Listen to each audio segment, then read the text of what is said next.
हिंदू धर्म में ब्रह्मा और विष्णु पुराण की कई मान्यताएं हैं। पुराणों के मुताबिक माना जाता है कि कलयुग खत्म होने के बाद दुनिया समाप्त हो जाएगी।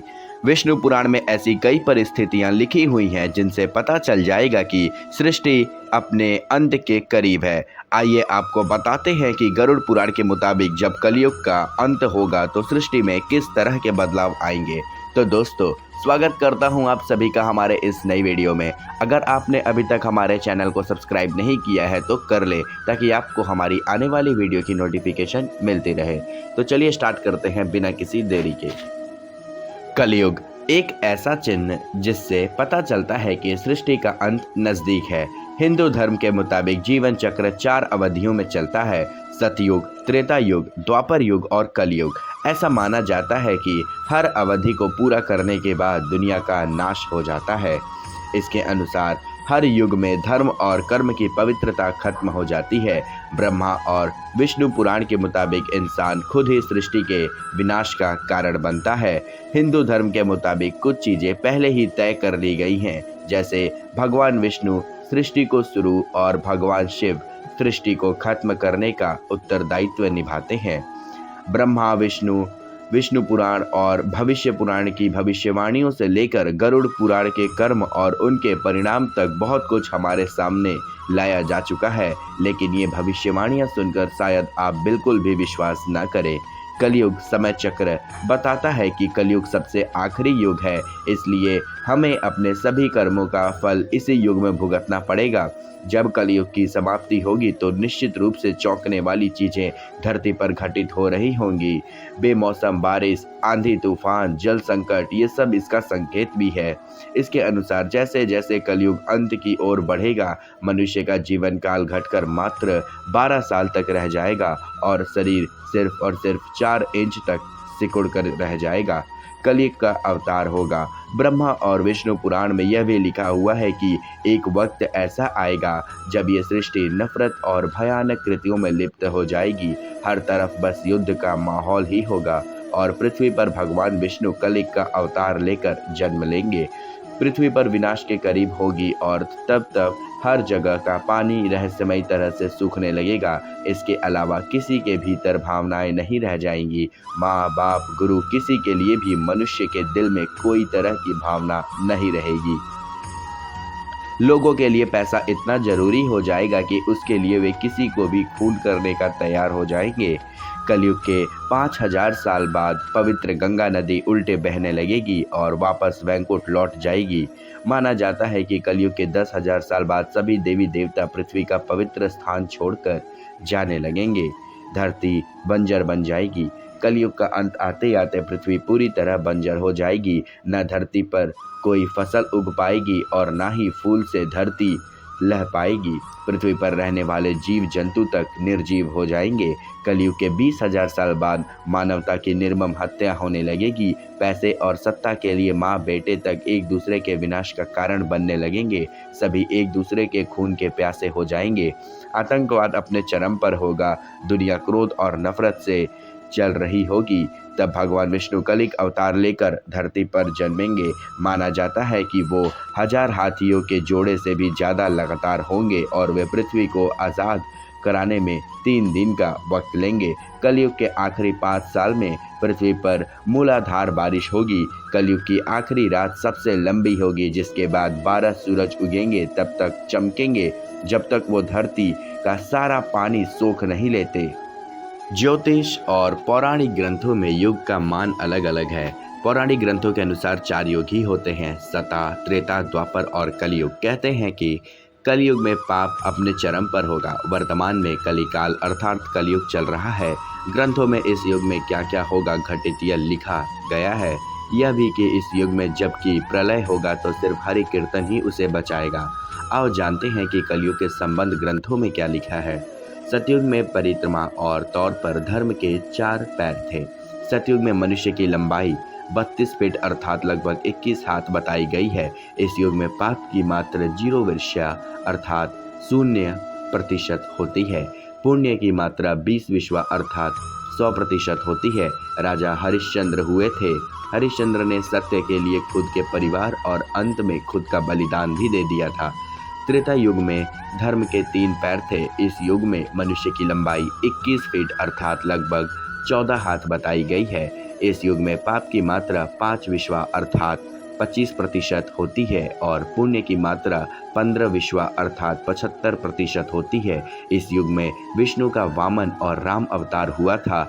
असुर राज बाली ने 3 पग में धरती दान कर दी थी, जबकि राक्षस राज रावण ने सीता का अपहरण करने के बाद उन्हें छुआ तक नहीं। द्वापर में धर्म के 2 पैर ही रहे।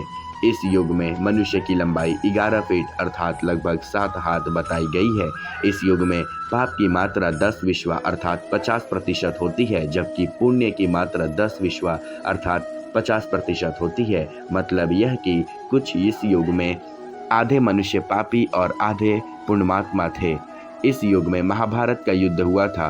यह युद्ध धर्म युद्ध ही था। कृष्ण ने धर्म की रक्षा की थी। कलयुग द्वापर के 2 पैर और अब कली काल में धर्म के पैरों का कोई नामो निशान नहीं है। धर्म अब पंग बन गया है। इस युग में मनुष्य की औसत लंबाई 5 फीट 5 इंच अर्थात लगभग 3.5 हाथ बताई गई है। इस युग में धर्म का सिर्फ 1/4 अंश ही रह जाता है। इस युग में पाप की मात्रा 15 विश्वा अर्थात 75% होती है, जबकि पुण्य की मात्रा 5 विश्वा अर्थात 25% ही होती है। लेकिन वर्तमान में देखा जा रहा है कि कली काल अपने चरम पर है। यह जो 25% पुण्य की मात्रा बताई गई है, यह अब कहीं भी नजर ही नहीं आती है। महज 5% ही पुण्य कहीं बचा होगा। अब तो चारों तरफ पाप ही पाप नजर आता है। कलयुग का वर्णन करते हुए श्री कृष्ण कहते हैं कि कलयुग में ऐसे लोगों का राज्य होगा जो दोनों ओर से शोषण करेंगे, बोलेंगे कुछ और करेंगे कुछ, मन में कुछ और कर्म में कुछ। पुराणों में लिखा है कि जो व्यक्ति संगठन या समाज वेद विरुद्ध आचरण कर भारत की धार्मिक और सांस्कृतिक एकता को खंडित करेगा, उसका आने वाले समय में समूल नाश हो जाएगा। पुराणकार मानते हैं कि जैसे जैसे कलयुग आगे बढ़ेगा, वैसे वैसे भारत की गद्दी पर वेद विरोधी लोगों का शासन होने लगेगा। ये ऐसे लोग होंगे जो जनता से झूठ बोलेंगे और अपने कुर्तुकों द्वारा एक दूसरे की आलोचना करेंगे और जिनका कोई धर्म नहीं होगा, ये सभी विधर्मी होंगे। ये सभी मिलकर भारत को तोड़ेंगे और अंततः भारत को एक अराजक भूमि बनाकर छोड़ देंगे। ज्यों ज्यों घोर कलयुग आता जाएगा, त्यों त्यों सौराष्ट्र, अवंती, अधीर, शूर, अर्बुद और मालव देश के ब्रह्मगण सांस्कृतिक शून्य हो जाएंगे तथा राजा लोग भी शद्र तुल्य हो जाएंगे। अपनी तुच्छ बुद्धि को ही शाश्वत समझकर कुछ मूर्ख ईश्वर की तथा धर्म ग्रंथों की प्रामाणिकता मांगने का दुस्साहस करेंगे। इसका अर्थ है कि उनके पास जोर मार रहे हैं। जब सभी वेदों को छोड़कर संस्कार शून्य हो जाएंगे तो सिंधुष्ट और चंद्रभाग कर तटवर्ती प्रदेश कौंतीपुरी और कश्मीर मंडल पर प्राय शूद्रों का संस्कार ब्रह्म तेज से 3 नाम मात्र से द्विजय का और मचे का राज्य होगा। सबसे सब राजा, राजनेता, आचार विचार के मलेच्छ प्राय होंगे। वे सभी एक ही समय से भिन्न भिन्न प्रांतों में राज करेंगे। ये सब के सब परले सिरे के झूठे, आत्मिक और स्वल्प दान करने वाले होंगे।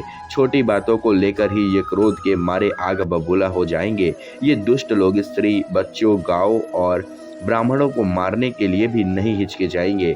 दूसरे की स्त्री का हाथ हथियाना लेने के लिए सदा उत्सुक रहेंगे। न तो इन्हें बढ़ते देर लगेगी और ना ही घटते। इनकी शक्ति और आयु थोड़ी होगी। राजा के वेश में ये मलेच्छ ही होंगे। वे लूट खसोट कर अपनी प्रजा का खून चूसेंगे। जब ऐसा शासन होगा तो देश की प्रजा में वैसा ही स्वभाव, आचरण, भाषण की वृद्धि हो जाएगी।